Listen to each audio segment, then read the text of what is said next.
ሰላም ጤና ይስጥልን ውድ አድማጭ ተመልካቾቻችን እንደምን ሰንብታችኋል? ይህ ገበያ ሚዲያ ነው። ፕሮግራማችን ከገበያ ሚዲያ ወደ እናንተ የሚተላለፍላችሁ ገበያ ሚዲያ ቢዝነስ ፖድካስት ነው። በዛሬው የገበያ ሚዲያ ቢዝነስ ፖድካስት ፕሮግራማችን በኑሮ ውድነትና ከዋጋ ግሽበት ጋር በተገናኘ ዜጎች ምን ማድረግ አለባቸው፣ መንግስትስ ምን ማድረግ አለበት የሚሉ ምክረ ሀሳቦችን የሰጡ ባለሙያዎች ወይም የምጣኔ ሀብት ባለሙያዎች የሰጧቸውን ምክረ ሀሳቦች መሰረት በማድረግ ቆይታ የምናደርግ ይሆናል። አብራችሁን እንድትቆዩ በመጋበዝ በቆይታችን ታዲያ ተወዳጁ ገበያ ሚዲያን ላይክ፣ ሰብስክራይብ እና ሼር በማድረግ ቤተሰባዊነታችሁን፣ አጋርነታችሁን እንድትገልጹ እየጋበዝኩኝ በቀጥታ ወደ መረጃው አልፋለሁ።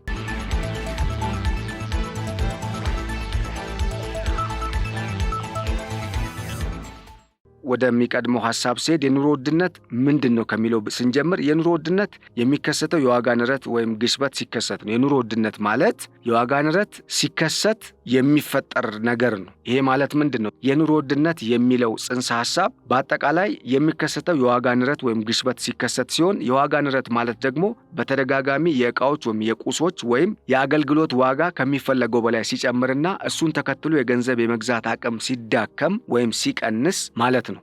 በሌላ አባባል በጣም ብዙ ገንዘብ ይዘን ጥቂት ብቻ መሸመት መቻል ወይም የሆነ ገንዘብ ይዘን እንወጣለን ገበያ፣ ነገር ግን በያዝነው ገንዘብ የምንገዛው ነገር በጣም ትንሽ ሲሆን የኑሮ ውድነት አለ እንደማለት ነው። የዋጋ ንረቱ መነሻ የፍላጎት መናር ነው። ያ ማለት ፍላጎቶች ይጨምራሉ፣ አቅርቦት ሊቀንስ ይችላል። ከዚህ ቀደም በሰራነው ፕሮግራም ባደረስናችሁ መረጃም እንዳጠቃላይ ለዋጋ ንረት መነሻ የሆኑ የተለያዩ ምክንያቶች አሉ። እነሱን ከባለፈው ቪዲዮ በደንብ ተከታትላችሁ እንግዲህ ከዛ ቪዲዮ ብዙ ነገሮችን መረዳት ትችላላችሁ።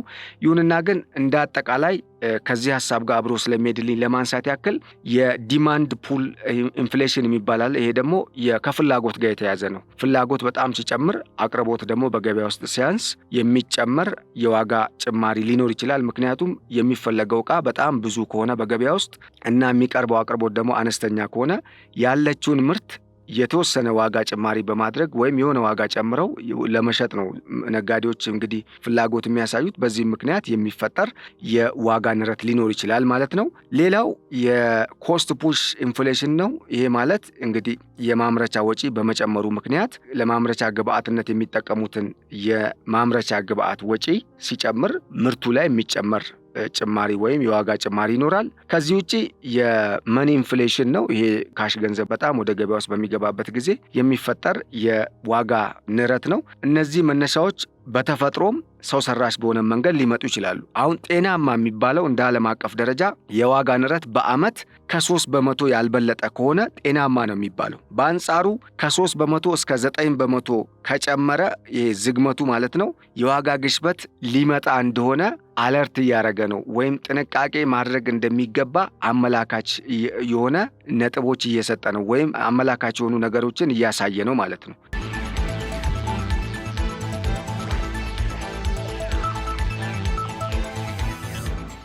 ነገር ግን ከ10 እስከ 20% ወይም 30 ድረስ የሚሄዱ ከሆነ ይሄ በአጠቃላይ የዋጋ ንረት መኖሩን ነው የሚያሳየው። ያ ማለት ከፍተኛ የሆነ የዋጋ ንረት ወይም ወደ ዋጋ ግሽበትነት እንደተቀየረ ነው መረጃዎች የሚጠቁሙት። ይህንን እንግዲህ የምነግራችሁ የምጣኔ ሀብት ባለሙያዎች የሚሰጡትን ምክረ ሀሳብ መሰረት አድርጌ ነው የነገርኳችሁ ያለሁት።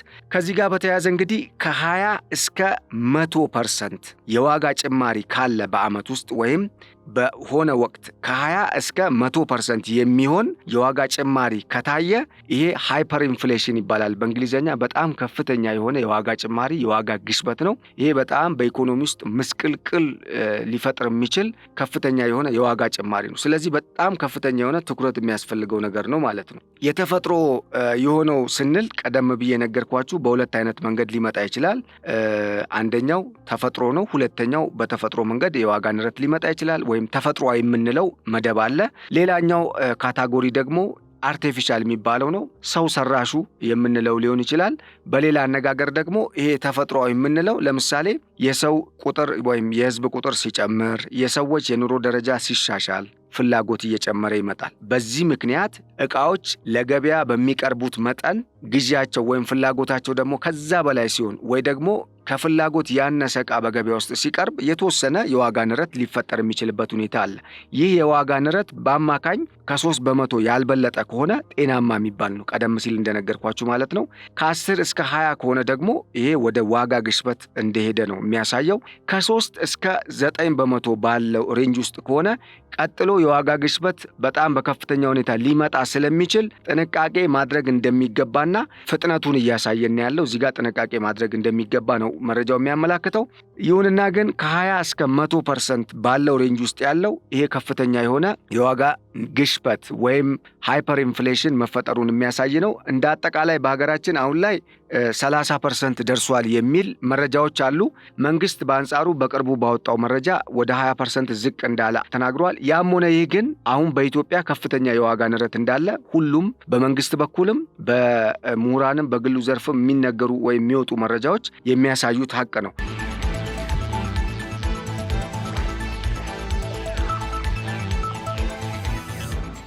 ስለዚህ እነኚህ የዋጋ ንረቶች እንዴት ነው ሊቀረፉ የሚችሉት ወይም ወደ ቦታቸው መመለስ የሚችሉት ሊስተካከሉ የሚችሉት የሚለውን ማየት አስፈላጊ ይሆናል ማለት ነው። በተለይ ብዙውን ጊዜ ስለ ዋጋ ንረት እንጂ ስለ ዋጋ ንረት መፍትሄዎች ብዙም ሲወራ አይስተዋልም። የዋጋ ንረት ካለ መፍትሄዎቹ ምን ምንድን ናቸው የሚለውን ማጤን በጣም አስፈላጊ ነው። እንግዲህ ቀደም ሲል እንደነገርኳችሁ በተፈጥሮ የሚመጣው በተለያዩ ምክንያቶች በዝግመት የሚመጣ ነው። ሰው ሰራሽ የምንለው አርቲፊሻል የምንለው ግን በነጋዴዎች አሻጥር፣ በፖለቲካዊ አሻጥር ወይም በተለያየ ምክንያት ለምሳሌ በዓለም አቀፍ ሁኔታ በቀጠናችን ባለው የደህንነት ሁኔታ በሀገር አቀፍ ደረጃ ባለው የደህንነት ሁኔታ የሚወሰን ነው። ምክንያቱም የአቅርቦት ሰንሰለት ጤናማ የሚሆነው በጣም የተረጋገጠ ሰላም ሲኖር ነው። ስለዚህ በዚህ አይነት ሁኔታዎች ወይም ፋክተሮች በእነዚህ አይነት ፋክተሮች የተመሰረተ ስለሚሆን በዚህም ምክንያት ሊመጣ የሚችልበት ሁኔታ አለ። በተለይ አሁን በዓለም አቀፍ ደረጃ በጣም ኢትዮጵያን የመሰሉ ሀገራት ተጎጂ የሚሆኑበት ስለ ነዳጅ ምርት ኢምፖርት ስለምናረጋቸው ከውጭ ወደ ሀገሩ ስለምናስገባቸው ምርቶችን ብናይ የአካባቢያችን፣ የቀጠናችን፣ የአህጉራችን እንደዚሁም የዓለም አቀፉ የሰላምና የደህንነት ሁኔታ በጣም ወሳኝነት አለው። የዓለም አቀፍ የሰላምና የደህንነት ሁኔታ ውዝግብ ውስጥ የሚገባ ከሆነ ወይም ደግሞ አሳማኝ የማይሆን ከሆነ ወይም ችግር ውስጥ የሚገባ ከሆነ የጸጥታና የሰላም ስጋቶች ካሉ ያው የኢኮኖሚ ሁኔታ በግልጽ የሚታወቅ ነው፣ ሊናጋ ይችላል። በተለይ ኢኮኖሚው ይናጋል የሚባለው የዋጋ ጭማሪ ሊኖር ይችላል። የሚገቡት እቃዎች ትንሽ ሊሆኑ ይችላሉ። በገቡት እቃዎች ላይ ደግሞ የተወሰኑ ሰዎች ናቸው የሚይዟቸው። እነኛን እቃዎች ለሁሉም ማዳረስ ስለማይቻል ያው ፈላጊው ብዙ ስለሆነ የሆነ ዋጋ ጨምረው ለመሸጥ እድል ያገኛሉ ማለት ነው። ስለዚህ በዚህ ምክንያት የዋጋ ንረት ሊጨምር ይችላል። አስፈላጊ የሆነ አቅርቦት ወይም አቅርቦቱ በሚፈለገው ደረጃ በገበያ ውስጥ ሊገኝ ስለማይችል ማለት ነው።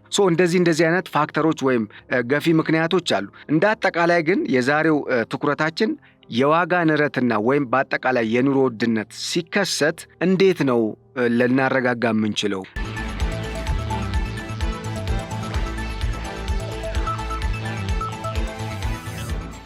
እንግዲህ በቅድሚያ የአጭር ጊዜና የረጅም ጊዜ መፍትሄዎችን ማየት ያስፈልጋል። የአጭር ጊዜ የምንለው ሰላምና መረጋጋትን መፍጠርና የማይገባ ስጋትን ከህዝብ ላይ ማስወገድ ነው። ይሄ ማለት ምንድን ነው? ለምሳሌ በገበያ ውስጥ ነገ ዕቃ ሊወደድ ይችላል፣ እንደዚህ አይነት ነገር ሊፈጠር ይችላል ብለው ያልሆነ መረጃ የሚነዙ አካላት ሊኖሩ ይችላል። እነኚህ እንደዚህ አይነት ሀሳቦች ወይም መረጃዎች እንዳይሰራጩ ወይም ቢሰራጩ እንኳን ሐሰትነታቸው ማረጋገጥ የሚቻልበትን ፕላትፎርም መፍጠር፣ እንደዚሁም ግጭቶችን መቀነስና ኢኮኖሚው የተረጋጋ እንዲሆንና በተለይ የአቅርቦት ሰንሰለቱ ወይም እዙ ጤናማ እንዲሆን ማድረግ ለገበያው ጤናማነት፣ ለኑሮ ውድነት መቀነስ በጣም ከፍተኛ የሆነ አስተዋጽኦ እንደሚያደርግ ምሁራን በተለይ የምጣኔ ሀብት ባለሙያዎች ይመክራሉ ማለት ነው። በከተሞች አካባቢ ደግሞ በእቅድ የሚመራ የአቅርቦት ዝግጅት መኖር። ይሄ ማለት እቅድ ወጥቶ በዚህ ወር፣ በዚህ ሳምንት፣ በዚህ ዓመት ይህን ያህል በሚል ደረጃ የሚመራ የአቅርቦት ስርዓት ቢኖር የዋጋ ንረትንም መከላከል ይቻላል፣ የኑሮ ውድነቱንም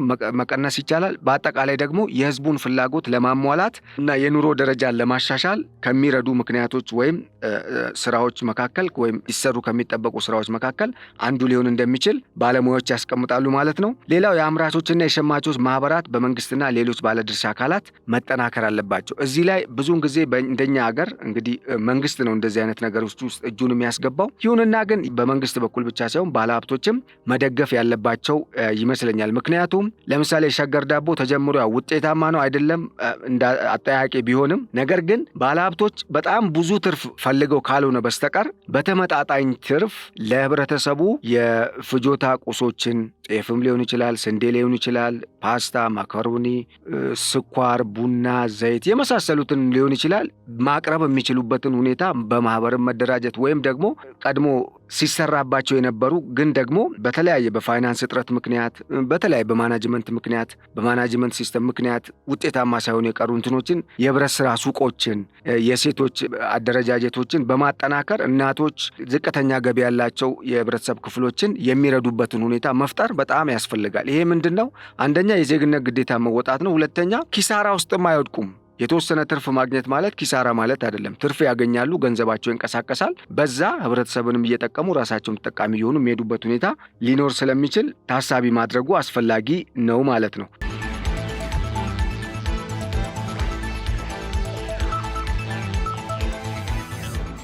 መንግስት ህገወጥ ነጋዴዎችን መቆጣጠር አለበት። ህገወጥ ነጋዴዎች ዶክመንት ይዘውም ሬጂስተርድ የሆነ ወይም የተመዘገቡበትን የንግድ ፍቃድ ይዘውም ንግድ ፍቃድ ሳይኖራቸውም በገበያ ውስጥ የማጭበርበር ስራ የሚሰሩ በጣም ከፍተኛ የዋጋ ጭማሪ እያደረጉ እቃዎችን ከአንዱ አካባቢ ወደ ሌላ አካባቢ የሚያጓጉዙ ብዙ ነጋዴዎች አሉ። ይህንን ትኩረት ሰጥቶ መቆጣጠርና ህዝቡ ላይ ያልተገባ የዋጋ ጭማሪ እንዳይደረግ መቆጣጠርና ገበያውን ስርዓት ማስያዝ በተለይ በሬጉሌሽን ደረጃ እንደሚያስፈልግ የምጣኔ ሀብት ባለሙያዎች በምክር ሀሳብነት ያቀርባሉ ማለት ነው። የረጅም ጊዜ መፍትሄዎችን ስንመለከት ለዘላቂ ሰላም መምጣት የሚያግዙ ተቋማትን መፍጠር ነው የሚለው።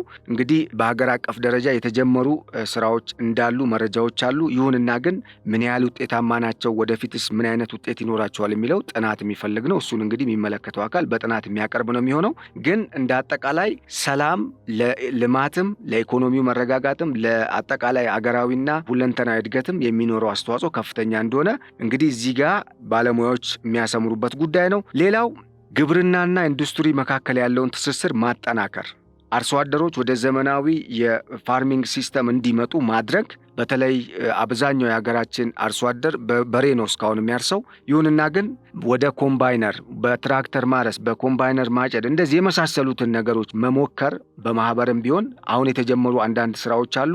እነኚህ ተጠናክረው የሚቀጥሉ ከሆነ በቀጣይ እንደዚህ አይነት ችግሮች ሊቀረፉ የሚችሉበት ሁኔታ በተለይ ደግሞ ከዓለም አቀፍ ከቀጠናዊ አጠቃላይ በአህጉር ደረጃ በሚመጡ የጸጥታ ችግሮች ምክንያት ሊመጡ የሚችሉ የኢኮኖሚ መንገራገጮችን፣ የገበያ የዋጋ ንረትን ወዘተ ሊቀንስ የሚችልበት ሁኔታ ከፍተኛ ስለሆነ እዚህ ላይ መስራት አስፈላጊ እንደሆነ ይመከራል ማለት ነው። ሌላው ምርትና ምርታማነትን ማሳደግ፣ በትምህርት የዳበረ አስፈላጊ የሆነ የግብርና ግብዓትን ማቅረብ የሚል ነው። በቅርቡ እንግዲህ መረጃ እንደሰማነው በቀጣይ ብዙ የሚባሉ ነገሮች አሉ። ስለዚህ መረጃ ምናልባት በቀጣይ መረጃውን ሙሉ አጠናክረን የምናቀርብላችሁ ነው የሚሆነው።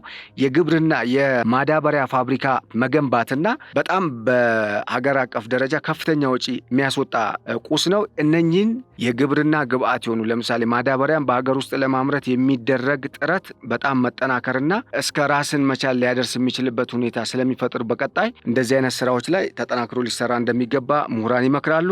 ሌላው የገበያ ትስስርን መፍጠር እንደዚሁም ደግሞ የስራ ፈጠራና ምርታማነትን ማበረታታት፣ ይሄ በፖሊሲ ደረጃ ሊታይና ፖሊሲ ተቀርጾለት ራሱን ችሎ ሊንቀሳቀስ የሚገባ ሴክተር እንደሆነ የሚያምኑ ወይም የሚመክሩ ባለሙያዎች አሉ። ይሄ ደግሞ የሆነበት ምክንያት ምንድነው? እንደ ሀገራችን ተጨባጭ ሁኔታውን ስናይ ወደ 70% የሚሆነው የኢትዮጵያ ሕዝብ ወጣት ነው። ያንግ ጄኔሬሽን ነው። ይሄንን ወጣት ወደ ስራ ማሰማራት፣ ወደ ልማቱ ማሳተፍ የሚቻለው የስራ ፈጠራና ምርታማነትን በሚያበረታቱ አዳዲስ ስራዎችን ሊፈጥሩ በሚችሉ ሴክተሮች መሰማራት ሲችል ነውና በዚህ ላይ ትኩረት አድርጎ መስራት እንዳለበት እንግዲህ ባለሙያዎች ይመክራሉ። በተለይ ደግሞ በሸማቹ ላይ የሚጣሉ የገቢ ግብርና የእሴት ታክስ ላይ የሚታዩ መደራረቦችን መንግስት በአግባቡ ፈትሾ እልባት ሊያበጅላቸው እንደሚገባም በምክር ሀሳብነት ደረጃ የጠቆሙበት ሁኔታ አለ። እንዲሁም የፊስካልና ሞኔታሪ ፖሊሲዎችን ከአመራር ጀምሮ እስከ ተግባራዊነት ወይም ከፖሊሲ ማውጣት ጀምሮ እስከ ተግባራዊነቱ ጥብቅ የሆነ ቁጥጥር ማድረግ ለኢኮኖሚው ጤናማነትና በህዝቡ ላይ በየጊዜው ለሚደርሱ በዋጋ ንረት ምክንያት ለሚመጡ መጉላላቶችና ወይም አጠቃላይ ችግሮች ለመቅረፍ ትልቅ አስተዋጽኦ ሊያደርጉ እንደሚችሉ እንግዲህ ባለሙያዎች የሚሰጡት ምክር ሀሳብ ነው ማለት ነው።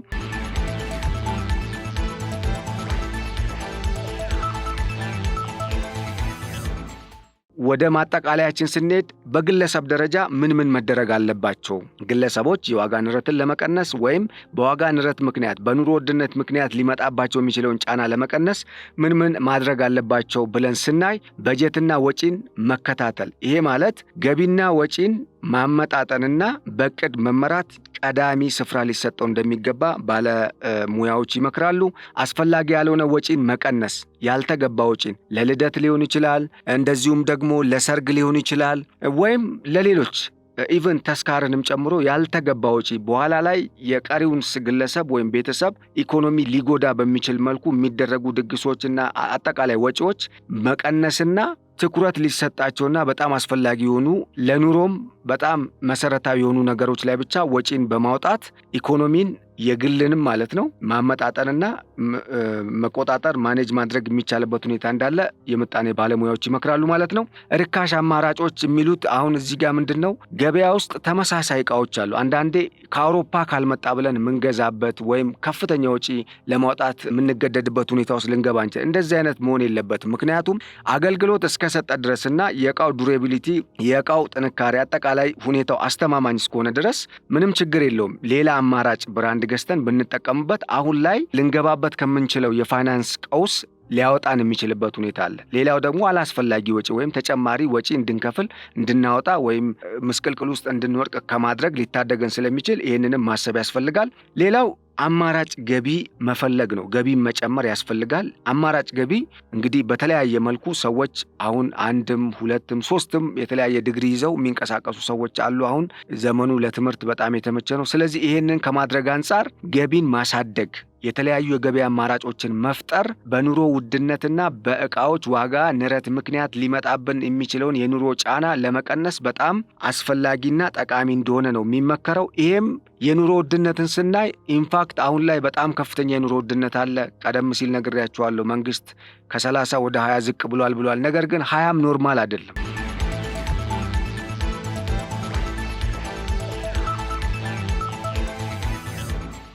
ይሁንና ግን ይሄ በአንድ በኩል ብቻ በሚደረግ አስተዋጽኦ የሚቀረፍ አይደለም። በዓለም አቀፍ ደረጃም እንደ ዓለም አቀፍ ስናየው የኑሮ ውድነት አሁን አሳሳቢ የሆነበት ሁኔታ ነው ያለው። ምክንያቱም የዓለም የሰላም ሁኔታ ሁላችንም እንደምናውቀው ነው። በቅርቡ የተጀመሩ ጦርነቶች፣ ከዚህ ቀደም የነበሩ ያላለቁ ወይም ያልተቋጩ ጦርነቶች፣ በሀገር ውስጥም ያሉ አንዳንድ የጸጥታ ችግሮች ለዚህ ችግር መጋለጥ ምክንያት ሊያደርጉ ስለቻሉ እነኚህን ችግሮች ለመቅረፍ የሚመጡብንን ጫናዎችም ለመቀነስ አማራጭ የገቢ ምንጭን መፍጠር እንደ ምክር ሐሳብነት መውሰድ አስፈላጊ ይመስለኛል። ዕዳ ካለም ዕዳን መክፈል፣ ለምሳሌ ሮቴት የሚያደርግ ወይም ሩቲን የሆነ የዕዳ ስርዓት ውስጥ ላለመውደቅ መሞከር። ምክንያቱም ዕዳ ሳንከፍል ሌላ ወጪ ውስጥ መንገባ ከሆነ ተመልሶ ዕዳ ነው የሚሆነው። ይሄ በጣም ብዙ ሰዎች ያልተረዱት ነገር ነው።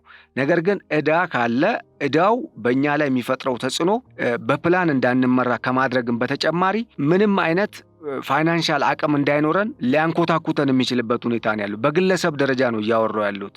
እንግዲህ እንደ ሀገርም ስታዩት አገራት አበዳሪ ሀገሮች አራጣ ሲቀበሉ፣ ተበዳሪ ሀገሮች ደግሞ አራጣ ለመክፈል ዜጎቻቸውን ሲያራቆቱ የምናይበት ሁኔታ ነው ያለው። ይሄ ተጨባጭ ነው። ስለዚህ ይህን አይነት ሁኔታ ለመቅረፍ ዕዳን ቶሎ በመቅረፍ ወይም በመክፈል ወይም ከዕዳ በመውጣት ሴኪውርድ የሆነ ፍሪ የሆነ ኢንካም ለማግኘት ጥረት ማድረግ አስፈላጊ እንደሆነ ባለሙያዎች ይመክራሉ። የተለያዩ የአክሲዮን ሽያጮች ላይም ኢንቨስት በማድረግ ገቢ ማግኘት እንደሚቻል ይመከራል። የረጅም ጊዜ እርምጃዎች የሚባሉት የገንዘብ ፖሊሲን ማጤን ነው። እንግዲህ ማዕከላዊ ባንኮች ብድርና ወጪን ለመቀነስ የወለድ መጠኖችን ከፍ የሚያደርጉበት ሁኔታ አለ። አሁን ኢትዮጵያ ውስጥ እየተሰራበት ያለው እንግዲህ በቀጣይ ምን አይነት ውጤቶችን ሊያመጣ ይችላል የምናይ ይሆናል አብረን። የፊስካል ፖሊሲን በሚመለከት በኢኮኖሚ ውስጥ ያለውን አጠቃላይ ፍላጎት ለመቀነስ መንግስት ወጪውን መቀነስ አለበት ነው የሚለው። እንግዲህ በተለይ መንግስት በራሱ በኩል የሚያወጣቸውን ወጪዎች በመቀነስ የታክስ አሰባሰብ ታክስ የሚሰበሰብበት ስርዓቱን ጤናማ ማድረግ በራሱ ለሀገሪቱ ገቢ መጨመር ከፍተኛ አስተዋጽኦ ያለው። ሌላ ታክስ ከመጨመር የታክስ ስርዓቱን ያሰባሰብ አቅምን ማጠናከር፣ ትልልቅ ካምፓኒም ያላቸው ትልልቅ አቅም ትልልቅ ገቢ ከህዝቡ በጣም ብዙ ገንዘብ እየወሰዱ ነገር ግን ለመንግስት ወይም ለአገር ልማት ለሚውል ግብር ክፈሉ ሲባሉ የማይከፍሉ የሚደብቁ የሚያጭበረብሩ ተቋማት አሉ። እነኝን ፈትሾ ማስከፈል ወይም ደግሞ ትክክለኛውን አሰራር ተግባራዊ ማድረግ በራሱ ትልቅ ለውጥ ሊያመጣ እንደሚችል ነው የሚገልጹት። እንግዲህ እንደ አጠቃላይ አድማጭ ተመልካቾቻችን የኑሮ ውድነት አሁን ላይ አሳሳቢ እንደሆነ ይታወቃል። ነገር ግን የኑሮ ውድነት አሳሳቢ ነው የሚለውን መረጃ ብቻ ሳይሆን ከኑሮ ውድነቱ ባሻገር የኑሮ ውድነቱ ሊፈጥርብን የሚችለውን ጫና፣ ሊያመጣብን የሚችለውን ጉዳት ለመቀነስ በግል ምን ማድረግ አለብን የሚለው ጉዳይ አሁን ላይ እንደሌላው ቤተሰባዊ ጉዳይ ቁጭ ብለን እንደ ቤተሰብ ልንመክርበት የሚገባ ጉዳይ እንደሆነ በዚሁ አጋጣሚ ላሳስባችሁ ወዳለሁ። ስላዳመጣችሁን፣ ስለ አብሮነታችሁና አብራችሁን ስለዘለቃችሁ እጅግ አድርጌ እያመሰገንኩኝ የዕለቱ የገበያ ሚዲያ ቢዝነስ ፖድካስት ፕሮግራማችን ይህን ይመስል ነበር። በቀጣይ እንግዲህ በሌላ ርዕሰ ጉዳይ ጠቃሚ መረጃን ይዘን እስክንገናኝ እስክንመጣ ድረስ ቸር ቆዩልን። ሰላም።